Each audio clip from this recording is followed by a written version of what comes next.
Hello, quintessentials. Welcome to my channel. Thank you for tuning in once again. My name is Posy. Thank you for tuning in.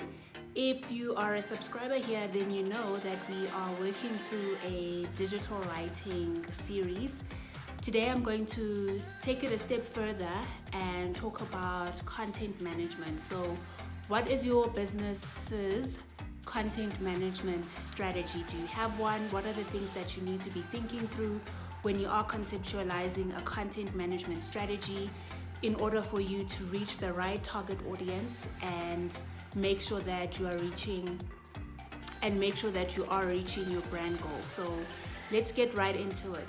So if you've been following the series up to this point, then you know that we've been discussing the audience of one, and that's where I want to start with this video because it really is the foundation for all your communications. When you are thinking through your content management strategy, you need to understand what it is that you are communicating, why do you want to communicate it, when is the relevant time to communicate specific messages, and what about it is relevant to your current consumer. In my previous video, I speak about the audience of one and personas. If you want to know more about the audience of one, then please do click into my video up here in order to get the fundamentals of what it is that I'm speaking about. The audience of one doesn't necessarily mean that you are speaking to one specific person on the internet. The audience of one basically means that you are speaking to a niche market. It's about personalized communication, customized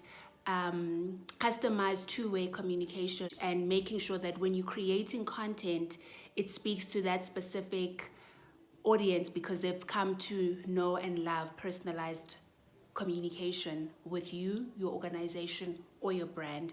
And when we talk about audience of one, from a writer's perspective, we speak of personas, and that means taking on the characteristics of that specific audience so that you are able to communicate in a language that they understand and speaking in a tone that is relevant to that specific segment of your audience.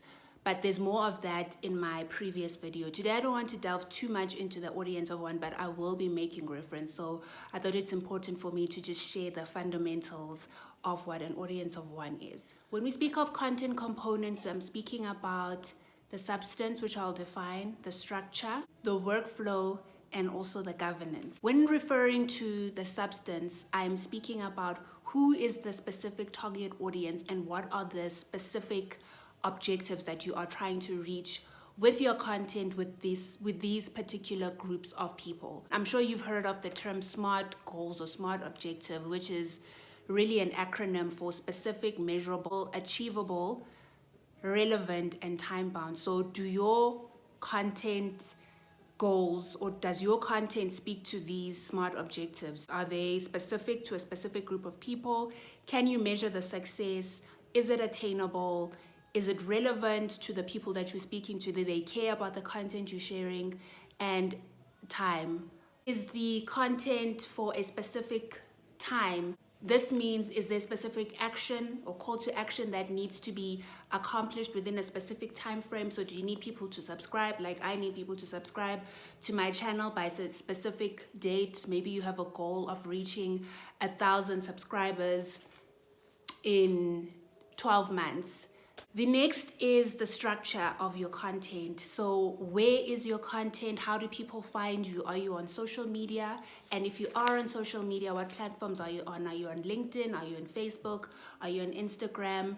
Which is the most relevant? The next question would be, which is the most relevant platform for your company to be on? A product and a service may work on one particular social media platform and not work well in another. You need to think about your structure and how your target audience is going to be and how your target audience wants to receive the content that you want to share. For instance, Instagram is very image based. So people don't want to be reading a whole lot of long articles. In fact, there's not even a space for text unless you want to make long captions, which I highly doubt anybody reads because I, for one, don't read long captions on Instagram.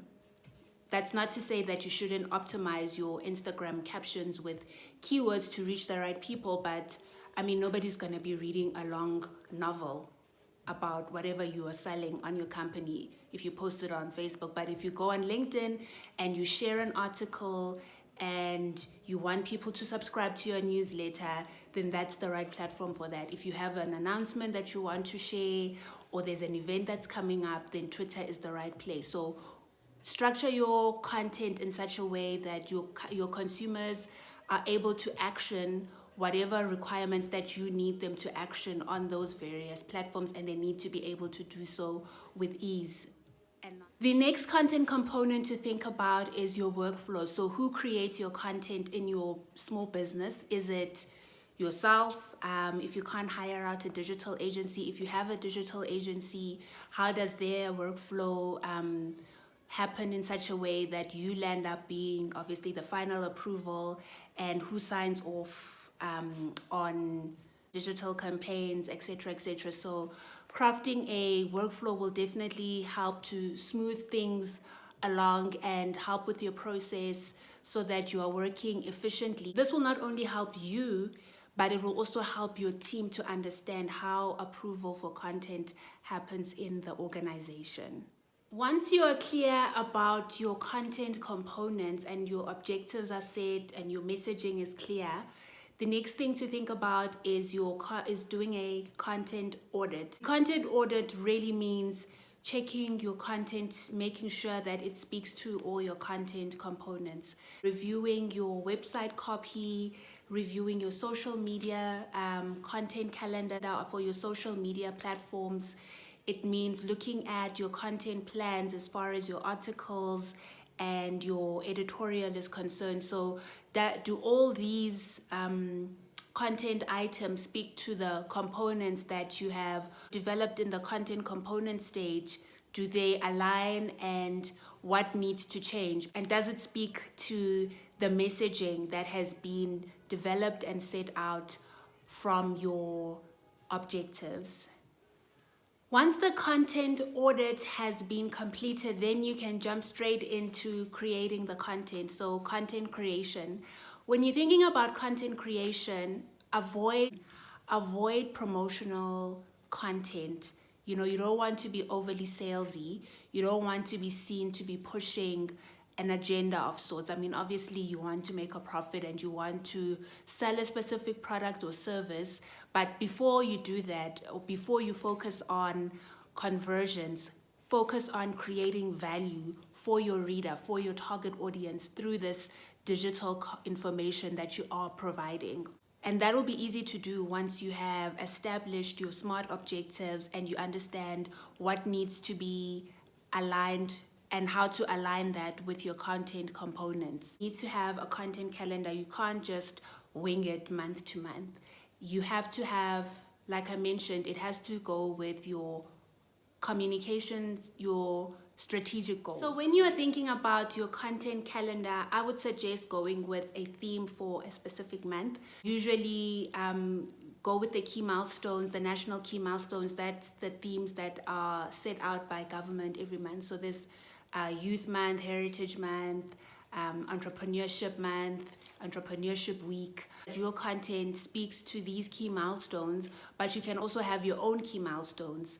And I think with COVID being the talk of the town in almost every sphere of communication, you also need to find ways in which you also contribute to the conversation through your content. You can talk about how your company or your business is responding to certain challenges or the opportunities that present themselves during this pandemic. That way you are certain that people will engage with your content because it's timely, it's relevant, it speaks to the current situation, and it will probably be responding to a need of your target audience. Always make sure that you are thinking not about yourself, but how can your reader or how can your target audience benefit from the content or the communication that you are putting through, and make sure that there is synergy throughout your communication platform. So whatever you are communicating on your digital platforms, make sure that you are also communicating that editorially. So your articles, if your articles are themed on COVID for the month of June, then make sure that even your content calendar for your social media platform is speaking to those themes and those topics that are around COVID. And then you can go into more granular details as far as how you shape your messaging to speak to your audience of one. So having a content calendar is critical, and it's also a great way to measure and to see what are your consumers more interested in online, which content works, what doesn't work. And you can only tell that by measuring it over a period of time and seeing what they find to be beneficial, because sometimes you'll think that you want to communicate a certain, you may feel that you want to communicate on a certain topic or milestones in your company, and people or your people or your target audience, your online audience, doesn't really care about your milestones. They want you to respond to a specific need, or they want you to solve a specific problem. So your content calendar has to be relevant, has to be timely, and avoid being tone deaf in your communication. So read the room. Know right now, the topic is gender violence, the topic is police brutality, the topic is racism. It's tough topic. If you want to get involved in those conversations, make sure that you are getting involved within the right footing, and you're not gonna get caught out, because cancel culture is a real thing. And if your audience believes that you are a fraud, the chances of them canceling or unsubscribing or disassociating from your organization or your brand are very high. Content, and the subheading to this topic of content creation is algorithm curation. So algorithm is really based on filtering an overload of information to your audience of one. Platforms like Google or social media platforms like Instagram will filter out information and send relevant content to their specific users. So if you're on Instagram, then you'll know that if you follow certain types of content, let's say maybe you like food blogging, you'll see that on your Explorer page, there'll be a lot more, there'll be other food blogger options for you to visit and search through. And over time, it builds up, because now the algorithm can see that this is the content that you want. As a digital communicator, as a digital writer, you need to keep this in mind when you're creating content, so that your information is popping up on the right feeds, and because you are providing the right content, which is shareable, which is interesting, and your audience of one is willing and wants to engage with. So algorithm curation is something to really think about when you are creating your content. Once your algorithm curation is down pat, the next thing you need to tighten up is your brand style, or your brand identity, or your corporate identity. Most organizations have corporate colors. You have a style book that speaks to how you communicate with your target audience, your niche market, your logo look. What is the look and feel of the organization, so that when people engage with your content, or they see, Kazimla Communication, they already know, oh, okay, this is the tone, this is the style, this is the language that is used. That CI document, or that corporate identity or brand style document, helps everyone in the organization.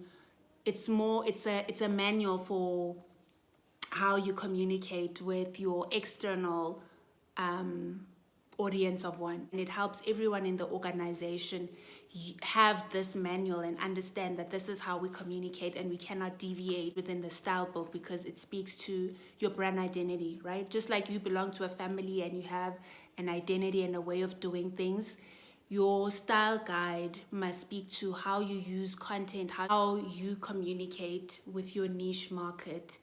And it's also a way of professionalizing your communication with your audience of one. It also helps the people, your team or your employees, understand how they communicate with your with the target audience or with your readers or with your online community, so that you avoid backlash with your target audience. Last on the list is creating a workflow map. So the workflow map is what will determine how information flows from the writer right up until the stage of approval. So who is going to approve the content in your organization, and how does it flow from start to finish, basically.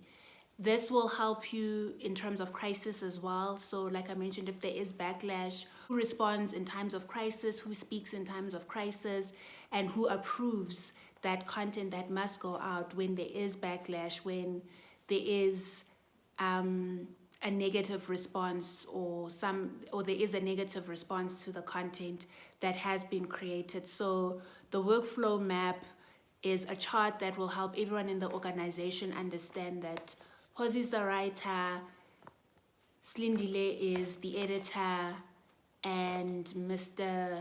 Mkize or Miss Mkize is the final person that approves, and Nolwandle is the spokesperson in the case of a backlash, as it were. I'm literally losing my voice. I have been shooting back to back, and I think, yeah, it's taking its toll. So I'm gonna leave it here. I think my eyelashes are also starting to say it's time for night night. Thank you guys so much for tuning in, and it's important for you to really think through your content strategy. Creating content is more than just writing. You need to strategize first.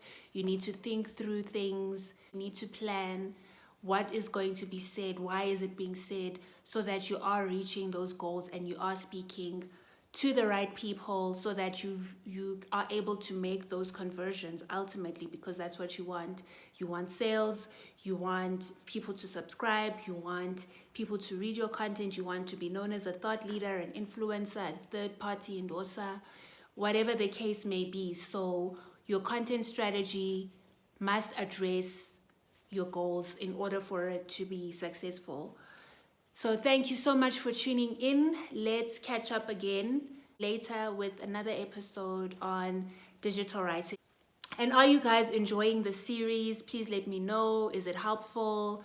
What else would you like me to cover during this digital writing series? So hit me up in the comments, like, share, subscribe, and chat soon, quintessentials. Cheers.